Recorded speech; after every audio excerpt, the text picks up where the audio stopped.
In this video, we explore a shocking story of misplaced trust. She thought she was living in a safe home, but behind closed doors lurked a terrifying secret. A simple house stood in the southern part of Dublin, in a place called Mountain View Park. People who used to be married, their son Richard, their daughter Louise, her sons and daughters, and her current partner all lived under the same roof. Even though the house wasn't very big, there were always at least 10 people living there at once. Everyday problems quickly turned into ongoing fights and constant stress in such a small space. Before we continue, I'd love to know, where are you tuning in from? Whether you're watching from home, work, or on the go. Drop your city or country in the comments below. It's always amazing to see how far these stories reach. And if you're enjoying this deep dive into true crime, don't forget to like, subscribe, and turn on the notification bell so you don't miss what's coming next. Now, let's get back into the case. Patricia O'Connor had worked as a care assistant in the city hospital for all of her working life. She was strict, quiet, and worn out from all the things that life had to offer. The house they were living in was paid for with her own savings. She had raised her family and lived there for most of her life. She moved out for a while after getting divorced from Augustine Gus O'Connor. She started dating someone new and had been living alone for a while. But when that relationship didn't work out, she went back because she had nowhere else to live. That's right. Gus let her move back in. They lived together under the same roof like distant roommates, barely talking, but sharing the same place. Even though they were no longer together, everyone knew Gus as a quiet, shy man, so he kept to himself. It was rare for him to help out around the house or get involved in fights. Some people around him liked how indifferent he was, but it made things worse at home, where things were already tense. Patricia and her daughter Louise had a rough time together. Louise lived there with her 5 sons and girls, all of whom had different dads. Her mother and she often fought because she didn't work or help out around the house. Stephanie, one of her teenage children, was quiet and kept to herself a lot of the time. The others were younger and didn't get involved in the fights at home, but they did live in the same stressed environment. Along with Louise, Kieran Green, who is now her boyfriend, lived in the house. He didn't have a job, was moody, and often behaved badly and aggressively. He and Patricia were always fighting. He didn't follow her rules, stayed out of chores, and gave off a vibe that she didn't trust. It had been cold and tense between them from the start. Besides living there full-time, Keith Johnston, Louise's ex-partner and the father of her 2 oldest children, often came to visit. He wasn't really living there, but he went there a lot. For a long time, no one knew what he was doing around the house, but it turned out that he knew a lot more than anyone thought. People who used to be married lived together with their grown daughter, 5 grandkids, her partner, and a man who used to be their son-in-law. Patricia still did most of the housework, even though she was getting older. All by herself, she cooked, cleaned, and took care of everything. The others did what they were supposed to do, and rarely offered to help. It wasn't up to Gus, Louise, or Kieran to do anything. The house was too small, too noisy, and too hard to run. Patricia started to feel like she was losing control of the house over time. She was no longer heard by anyone. Anytime she tried to set limits, she was met with anger or rolling of the eyes. The house she had built and taken care of seemed to turn its back on her now. Patricia felt like she no longer belonged there, but no one said it out loud. Being left out in silence was the first red flag. People didn't want to change anything, but they also didn't want to follow anyone else's rules. Patricia never asked for something that wasn't fair. She only asked that you respect her by doing simple things, like picking up after yourself, not leaving dirty dishes lying around, and sticking to a daily schedule. She got nothing back but silence, avoidance, and a hint of passive anger. The other adults didn't pay any attention to her. It was thought of as annoying to keep reminding her, so she wasn't admired for it. Kieran made it a point to stay away from her. It seemed like he wasn't hearing her, even when she spoke right to him. Louise didn't do anything. She would either shut down mentally when things got tough, or say her mom was being too strict. Patricia could not depend on anyone. Nobody else tried to clean up the house. She was the only one who did. No one stuck to Patricia's daily plan, even though she tried to stick to it. She got up early to take care of the garden, cook breakfast, and do the laundry. The others slept in, made messes, and didn't care about her attempts to keep things in order. Even the kids who lived there seemed to know that the rules didn't really matter there. There was no longer a family unit. No one cared about each other as they went about their own daily lives.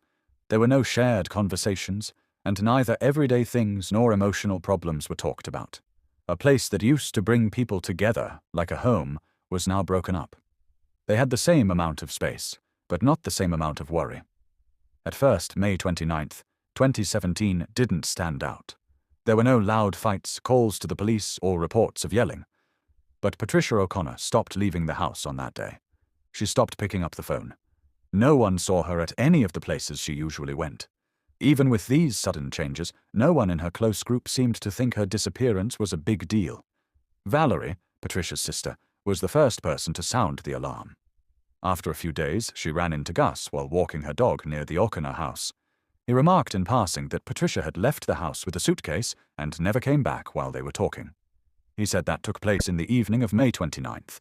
He also said that Kieran and Richard had already called the cops. Valerie didn't agree with this reasoning. She knew a lot about her sister. It wasn't like her to leave without warning or any warning. Patricia would not have left her grandchildren and great-grandchildren behind without saying anything. She had never been seen or heard from again, was always in touch, and never made snap choices. When the Irish police got the report of a missing person, they did what they always do, and checked hospitals, hotels, and neighborhood shelters. But every lead turned out to be false. The bank card that Patricia had not been used. Her phone hadn't made any calls, and there was no sign of her after the time she was said to have left. Nobody saw it, not a single thing. Investigators asked Louise for a picture of her mother so they could send out a warning to everyone. This was the first time that people outside of Patricia's family heard about her missing. No one outside of her close family had known she was missing until that point. Things didn't seem right at all. Even though someone was missing, no one seemed to be scared. There was no plan for a search. Family members who lived in other parts of Ireland began to act on their own. They tried calling each other, friends and people in the area, and even the media, but nothing came up. Mary had not been seen by anyone. They looked at her habits again and tried to figure out what paths she might have taken, but they couldn't find anything. It's been almost a week. No one had looked in the house she was said to have left. A break-in wasn't seen, and there were no reports of threats or violence to the cops. The little information that was provided wasn't enough to officially say that her disappearance was suspicious, but there was also no evidence that she had left on her own. After that, detectives started to doubt what the family said happened. There was no clear time frame for when Patricia was said to have left, and no one could confirm seeing her that day. Even the claim that she left with a suitcase was not backed up by video or evidence from someone else. In the beginning of the investigation, solid proof was hard to come by, and Patricia's closest friends and family didn't want to help. At first, it looked like a senior citizen was lost. But things started to look different. There was more going on than the quiet front led on. No one in the family said anything about the house being watched from a nearby property. There were security cameras on one of the close buildings that could see both the front and backyards. They were known to everyone in the area, even the O'Connor family. Police got the video a few days after Patricia was reported missing. What they found was shocking. At about 9:34 a.m. on May 29th, a woman with a bag was seen leaving the house. Her walk down the street was calm, and she came back from a different way about 30 minutes later. At first glance, it looked like someone was leaving on a trip, but when I looked more closely, I saw something strange. The girl in the video wasn't Patricia. Stephanie, her niece, was there. She wore Patricia's clothes and moved slowly, as if she didn't want to draw attention to herself.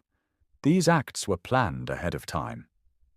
Surveillance footage from a neighbor showed more than just an unsuccessful attempt to fake Patricia's exit on her own. It showed that several family members were acting together.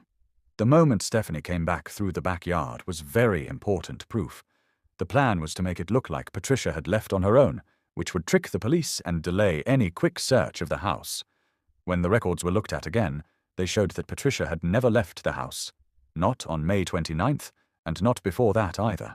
It was also found that someone in the family had used her cell phone to send texts after that date, making it look like she was on a trip. The public didn't know about this right away, but it later became part of the charges of obstruction of justice. Every adult who lived there had a part to play. Kieran told the police that Patricia had left. Louise backed up the same story with a picture. It was said again by Gus, who didn't show any doubt. They didn't question the truth of what was said to have happened, even though none of them had seen Patricia that day. A big part of how they acted was that they coordinated their silence and told each other the same story about what happened. Investigators found problems with what they said. Louise said that her mother's departure didn't come as a surprise and brought up old problems, but she couldn't name a specific event. Patrick had said she was going to leave, but Gus didn't know where she would have gone. Kieran said that a stressful situation in the house might be the reason. At the same time, other things didn't make sense. Patricia didn't seem to have packed to leave. Everything she owned, including her clothes, medicines, personal papers, and bank card, was still there. This was the exact opposite of what was said about her claimed plan to leave. The people around her hadn't seen her leave. There wasn't a cab, a bus, or even a person walking by who could confirm that she was leaving. The trick fell apart quickly. As soon as Patricia was officially reported missing, and the public was asked to help, new information began to come in. Some people who saw what happened said that Kieran and Louise had been acting strangely. They stayed away from people, didn't ask for help, and didn't seem to care. All of this led to one scary truth. Patricia didn't leave by herself.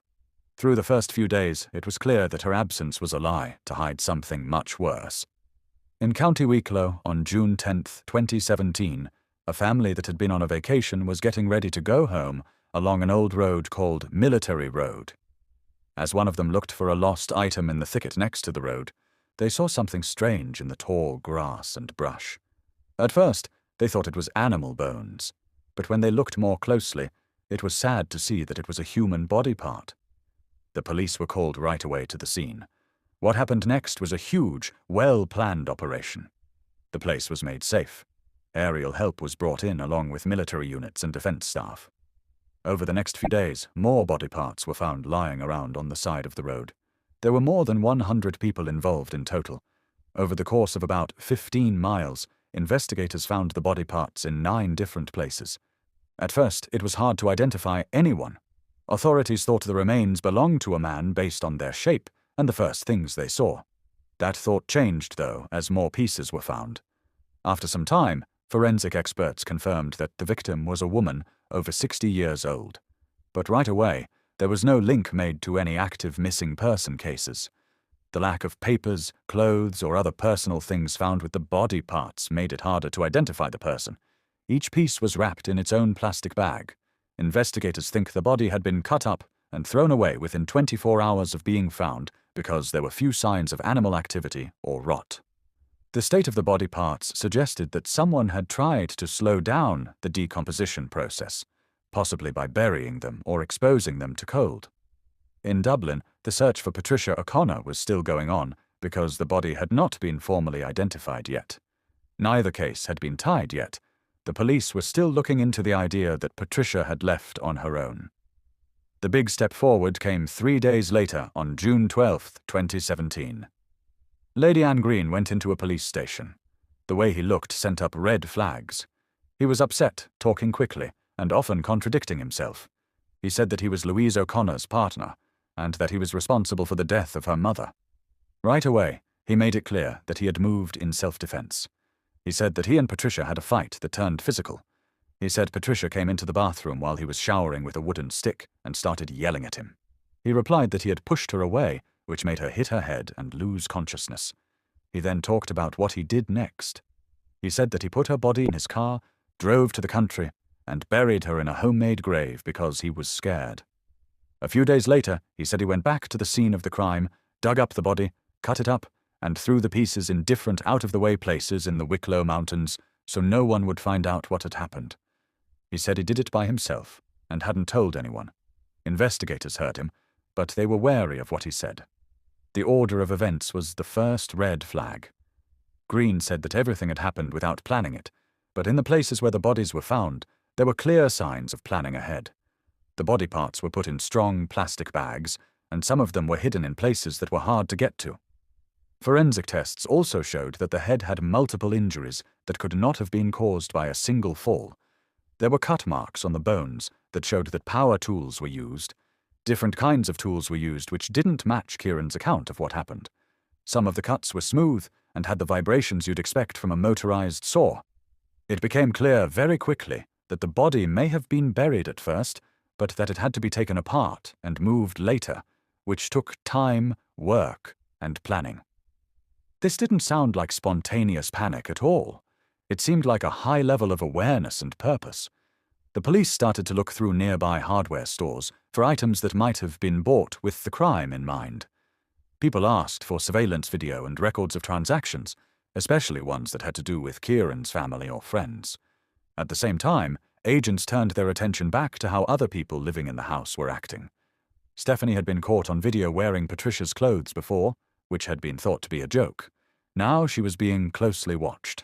Investigators were looking at her movements to see if she might have been trying to deliberately mislead them. It was also called into question how Louise was acting. There was trouble between her mother and her partner, but she didn't do anything about it. People now thought that the things she said before were not full and sometimes went against each other. Because Kieran told the police what she did, they began a much bigger probe. The police looked at not only him, but also everyone who had been in the house in the days before Patricia went missing. No longer was the event seen as a terrible mistake. There were signs that more than one person was involved and that they were working together to hide a major crime. The next step in the investigation was to see if there were any ties between Kieran and other guys in the family. That made everyone look at Keith Johnston, who used to be with Louise. Even though he didn't live in the house full-time, he kept in touch with Louise and visited often. Investigators found that Keith and Kieran had gone shopping together at a home improvement store not long before the event. They were seen on security video buying saws, heavy-duty bags, chemical cleaners, and safety gloves together. The things had been bought after Patricia was said to have died, which was found out when the purchases were looked at again. This went against the story of fear and pointed to action that was planned ahead of time. A new idea that made sense came up. The tearing apart wasn't a desperate act. The crime was meant to be hidden on purpose. Later, a tip from a stranger led police to a possible dump spot near the Dorter River. 2 electric saws and an axe were found by a specialized search team that went through the area. Forensic tests proved that the tools were used to cut up the body. On one of the blades, pieces of bone that matched Patricia's body were found.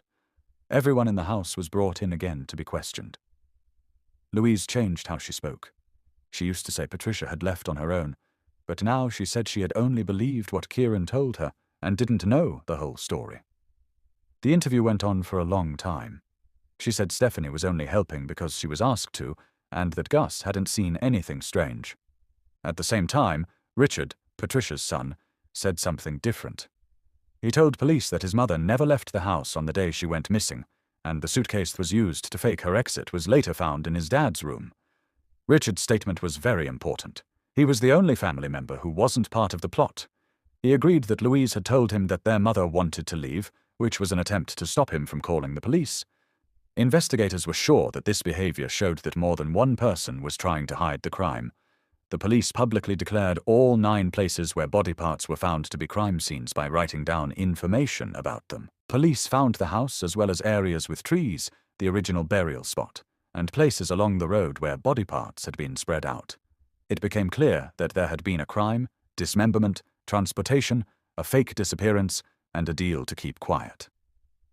The probe into Patricia O'Connor's death began in Dublin on January 14, 2020. There were charges against Karen Green, Louise O'Connor, Stephanie O'Connor, Keith Johnston, and Augustine O'Connor. Each was accused of a different level of involvement, from committing the crime to trying to hide it and getting in the way of the investigation. Because there was so much proof, the judge said the case would be long and hard to understand. The prosecutor gave a full account of what happened. Their version of events says, Patricia died in the house on May 29, 2017 at night. She died after Kieran hit her several times in the head, killing her. After being hidden, the body was later cut up and taken to faraway places. The cover-up began that same day. Street cameras caught Stephanie dressing up in clothes that belonged to her grandma. Later, the suitcase that was used to fake Patricia's exit was found in the house, which went against the claim that she had left on her own. The defense quickly turned to limiting the harm. Kieran changed his story at trial after having admitted to the crime before. He said that he hadn't done the act, and that the family had only asked him to take the blame. He said that Augustine was the real bad guy because he and Patricia had a big fight, and Augustine hit Patricia with a club. Kieran says that Louise got him to admit after the event in exchange for her support. Kieran had stuck to his original confession for more than 2 years, so this rapid change came as a surprise. Louise said she had no idea that her mother had died, or that Kieran had done what he did. She said Stephanie was part of the fake scene because she believed what her partner told her and had no reason to doubt it. But the prosecution showed Richard's comments in which he said that his sister was involved in hiding the crime. The prosecution showed camera footage of Kieran and Keith buying things like saws, heavy-duty bags, and more. They also showed film of the vehicle that was used to move the bodies. Multiple hard force injuries to the head and dismemberment done with power tools were confirmed in separate medical reports. This directly contradicted the claim that Patricia's death was caused by an accident. During the hearings, the defense tried to make the court doubt the reliability of the surveillance footage, but the court didn't buy their claims. Some of the accused were also tried to be blamed for something else. Each suspect tried to play down their part. Augustine, Louise, and Keith were blamed by Kieran. Louise said Kieran was to blame. Stephanie said she did what her mother told her to do. Keith said he had no idea what the tools were for. Augustine said that all he did was believe what his daughter told him. The prosecution stressed how well-planned the lie was and how everyone in the family worked together to hide the crime. According to the evidence, everyone in the house knew about Patricia's death, but kept it a secret on purpose, telling the same stories to trick the police. The result was easy to see. This wasn't a scary time. A group of people worked together to try to hide a crime. The sentence was given on January 23, 2020. The person who killed Patricia O'Connor was found to be Kieran Green. The lack of self-defense, the dismemberment, and the attempt to trick detectives were all things that made things worse. He was given a life sentence in jail with the chance of getting out before 2040. The granddaughter of Patricia, Stephanie O'Connor, got 18 months in jail. She was found guilty of lying to the police by taking part in the fake exit. Watch a video of her carrying a bag while dressed in Patricia's clothes. The defense said she was just doing what her mother told her to do, but the court said her actions were planned and deliberate. Louise O'Connor got 2 years and 10 months in prison. The court said she had slowed down the justice system, planned to lie, and hidden proof. She also put a lot of stress on other family members and tried to stop her brother from calling the police, which was represented in her sentence. Louise said she wasn't guilty, but her reasons didn't make sense when looked at against the facts. Keith Johnston, who used to be with Louise, got 2 years and 10 months in prison. Surveillance video shown in court proved that he bought the tools that were used to cut up the body. However, the court found no proof that he actually did the act, but it did find that he actively helped hide the crime. Before the trial even started, Augustine O'Connor admitted that he had lied to the police. That's right. He admitted that he knew Patricia was missing, but had believed the lie that she had left on her own. Because of this, he got 18 months in jail. The court decided that he would be available for parole after 1 year because of his age and the fact that he had helped the police in some ways. The real time served was not the same as the sentences that were given. Stephanie was freed after only 8 months. After she was freed, she didn't say anything in public and stayed out of the spotlight totally. Augustine did his time for about 13 months before he was also let go. Louise got out of jail in May 2022 after being locked up for just under 2 years. She got a place to live through a government program for helping people who have been in prison. Keith got out of jail in September 2022. He was captured by the media in public places, and he didn't seem sorry or upset.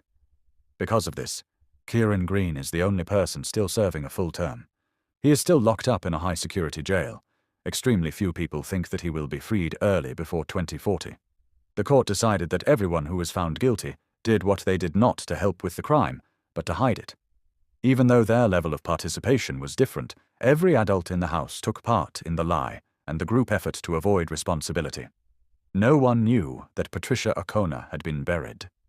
Small groups of family members were the only ones who were asked to the private service. Not a single one of her sisters knew.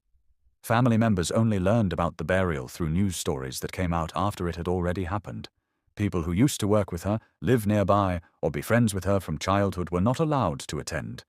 The event wasn't open to the public at first because it was supposed to promote peace, but it became clear over time that this was part of a larger effort to erase Patricia's memory. Keeping her closest family members from the funeral showed how badly things had broken down in the family and showed that some people were still trying to avoid public attention after the trial. After he got out of jail, Augustine O'Connor got the house where Patricia had died and the money she had in her bank accounts. He sold the house for a good amount of money a few months later. Even though Louise was her daughter, she got nothing. The official death letter didn't even say her name. Richard says that their father blamed Louise for mental abuse and left her out of the will on purpose. Augustine never made peace with his daughter, his grandchildren, or his great-grandchildren before he died in 2022. His final choices only proved that he was no longer connected to the people involved in the case. Keith Johnston didn't say much about what happened after he got out of jail. The paparazzi took pictures of him several times in public. He looked calm and didn't show any signs of regret or mental stress. Many people thought that the punishments given to him and the others were way too light for how bad the crimes were. No public event was ever held to honor Patricia. Her name didn't show up in neighborhood records or memorials. People who knew her remembered her as someone who cared about others their whole lives, only to be hurt and left alone at the end. Even though words were given, the story left a scary question unanswered. None of the people who were found guilty ever gave a full explanation for why they thought Patricia should be removed. The most upsetting part was still unsolved. What kind of terrible things could happen to the family she had spent her whole life with? This was a disturbing case, but one that won't be forgotten. Share what you think in the comments, and make sure to like and subscribe for more true crime. Stay safe until the next